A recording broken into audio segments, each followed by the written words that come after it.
வணக்கம். நான் உங்கள் ஜெயா. இன்றைக்கி நம்ம இந்த வீடியோவில் ரவீந்திரநாத் தாகூர் எழுதின கீதாஞ்சலி இந்த பாடல் தொகுப்பில் பாடல் 63வது பாடலுடைய சம்மரியை பார்க்கலாம் வாங்க. இந்த பாடலில் அவர் என்ன சொல்கிறாருன்னா, எனக்கு கடவுளுடைய துணை மட்டுமே எனக்கு போதும், அதுதான் எனக்கு இந்த வாழ்க்கையில் தேவை. ஏன்னா கடவுள் உங்கள் கூட இருந்தால் உங்களுக்கு எல்லாமே நல்லதாக தான் நடக்கும். நீங்களும் வாழ்க்கையில் சந்தோஷமாக பலமாக இருப்பீங்க. அதனால் அவர் கடவுளுக்கு நன்றி சொல்கிறார். எதுக்குன்னா, கடவுள் அவருக்கு நல்ல அனுகிரகத்தை கொடுத்துருக்காரு. அவருடைய அன்பு தான் அவருக்கு எல்லாத்தையுமே இங்கே செய்யுது. இப்போ அவர் கடவுள் அவர் கூடயே இருக்கிற மாதிரி ஒரு உணர்வு தோணுது. கடவுள் ஒரு வேற்றாளியாக இல்லாமல், தெரியாதவராக இல்லாமல், இல்லை தூரத்தில் இருக்கக்கூடிய ஒருத்தராக அப்படி இல்லாமல், ஒரு ஸ்ட்ரேஞ்சராக இல்லாமல், அவருக்கு ரொம்ப நெருக்கமானவராக இந்த போய்ட்டுக்கு தெரிகிறாரு. அதே சமயத்தில் அவர் சொல்கிறாரு, எனக்கு எப்படி கடவுளுடைய அனுகிரகம் இருக்குது, கடவுள் என்கிட்டே இருக்காருன்னு எனக்கு தெரியுதுன்னா, எல்லாருக்குமே என்ன தெரியுது. என்னை எல்லாருக்கும் தெரிகிற அளவுக்கு உருவாக்குனாருன்னா அது கடவுளுடைய கருணை தான். யாரெல்லாம் எனக்கு தெரியாது, யாரெல்லாம் என்னோட ரொம்ப தூரம் இருக்காங்க, யாரெல்லாம் எனக்கு பரிச்சயமே இல்லாமல் இருக்காங்கன்னு நினச்சவங்கெல்லாம் இப்போ என்கிட்ட ரொம்ப அருமையாக, எனக்கு ரொம்ப நெருக்கமானவங்களா, என்னுடைய சகோதரர்கள் மாதிரி என்கிட்ட பேசுகிறாங்க, என்ன அவங்க சகோதரராக நினைக்கிறாங்க அப்படின்னு அவர் சொல்லும் போதே அவர் ஒன்று சொல்கிறாரு, எனக்கு இறப்ப நினச்சா ஒரு பயம் இருக்குது. ஏன்னா நம்ம இறந்துட்டோன்னா இந்த உடலை விட்டு நம்ம ஆத்மா வெளியில் போயிடும். அப்போ அந்த ஆத்மா எங்கே போவோன்னா, முன்ன பின்ன தெரியாத ஒரு இடத்துக்கு போவோம். அந்த இடம் இப்போ நான் வாழற இடம் மாதிரி இருக்காதுன்றது மட்டும் எனக்கு தெரியும். ஆனால் வாழ்க்கையில் எப்போதுமே அப்படி தானே, ஏதாவது ஒரு புதுசு வந்துக்கிட்டே தானே இருக்கும், பழசு போய்கிட்டே தானே இருக்கும். அப்போது அவர் என்ன சொல்கிறாருன்னா, புதுசு வந்துக்கிட்டே தான் இருக்கும், பழசு போயிட்டு தான் இருக்கும் தெரியும். இருந்தாலும் இறப்புக்கு அப்புறம் நம்ம போகக்கூடிய இடம் எப்படி இருக்கும் அப்படின்னு நான் நினைக்கும் போது எனக்கு ஒன்றே ஒன்று தான் ஞாபகம் வருது. கடவுள் எல்லா இடத்துலையுமே இருப்பார். அதுதான் கடவுள், அந்த தெய்வத்தன்மை. அப்போது அங்கேயும் கடவுள் இருப்பார். ஏன்னா நான் கடவுளுடைய குழந்தை. அதனால் கடவுள் என்னை அப்படியே அனாதரவாக விட்டுட மாட்டார். ஏன்னா கடவுள் தான் எனக்கு கடைசி வரைக்கும் இருக்கக்கூடிய ஒரு துணை. இந்த உலகத்தில் மாத்திரம் இல்லை, அடுத்த உலகத்துலேயும் அவர் தான். அதே மாதிரி இந்த மனித வாழ்க்கைன்றது முடிவே இல்லை. இந்த உடம்பு தான் அழியும், ஆனால் மனிதரோட வாழ்க்கை முடியாது, ஆத்மா நிலைச்சி நிற்கும். அப்போது கடவுள் நம்ம கூட இருந்து நமக்கு அபரிதமான ஒரு சந்தோஷத்தை, மகிழ்ச்சியை, வெற்றியை கொடுத்துக்கிட்டே இருப்பார் அப்படின்றது தான் இந்த பாடலில் சொல்கிறாரு. வாங்க படித்து பார்க்கலாம். Thou has made me known to friends whom I knew not. நீ தான், கடவுள் தான், யாரெல்லாம் எனக்கு தெரியாதுன்னு நினச்சிட்டு இருந்தனோ அவங்கள எல்லாருமே எனக்கு நண்பராக்கியிருக்காரு. Thou has given me seats in homes not my own.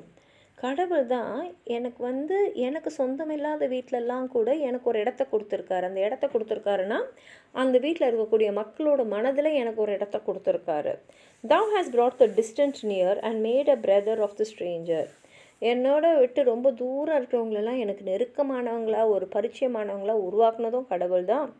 முன்ன பின்ன தெரியாதவங்களுக்கெலாம் கூட என்னை ஒரு சகோதரனாக ஒரு வாஞ்சையோடு அவங்க என்னை பார்க்குறது, என்னை நேசிக்கிறத உருவாக்குனதும் கடவுளோட அனுகிரகம்தான். ஐ ஆம் uneasy at heart when I have to leave my accustomed shelter. ஆமாம், அவர் சொல்கிறாரு, என் மனசில் ஒரு தடுமாற்றம் இருக்குது, ஒரு தயக்கம் இருக்குது. எதை பற்றினா, இப்போ நான் வாடுற இந்த உலகத்தை விட்டு நான் போக வேண்டிய காலம் வரும்போது நான் எப்படிப்பட்ட இடத்துக்கு போவேன், அது எப்படி இருக்கும்ன்ற ஒரு பயம் எனக்கு இருக்குது. ஐ forget that they abides the old in the new. நான் மறந்துடுறேன். ஒரு பழைய இதுலேயும் புதுசு, அதாவது வாழ்க்கையில் பழசாகவே இருக்காது, ஒரு புதுசு அதில் வந்துக்கிட்டே இருக்கும்ன்றது என் மனசில் இல்லை, நான் மறந்துடுறேன்.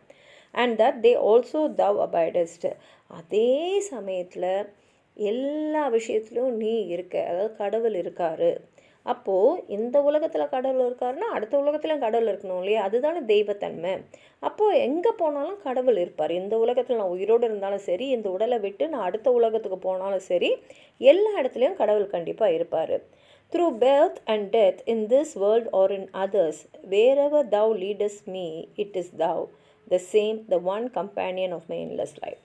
அது பிறப்பாக இருக்கட்டும், இறக்காகட்டும், இந்த உலகமாக இருக்கட்டும், இல்லை வேறு உலகமாக இருக்கட்டும், எங்கே போனாலும் நீ தான் என்னை அழைச்சின்னு போவ. எங்கே போனாலும் இந்த வாழ்க்கை நிலையானது இல்லை இந்த உடம்பு இருக்கிற வரைக்கும். ஆனால் ஆத்மா நிலையானது. அந்த ஆத்மாவுக்கு அழிவே கிடையாது. அந்த ஆத்மாவுக்கு அழிவே இல்லாமல் இருக்கிற வரைக்குமே அந்த கடவுள் அந்த ஆத்மாவுக்கு துணையாக இருப்பார்ன்றது எனக்கு தெரியும்.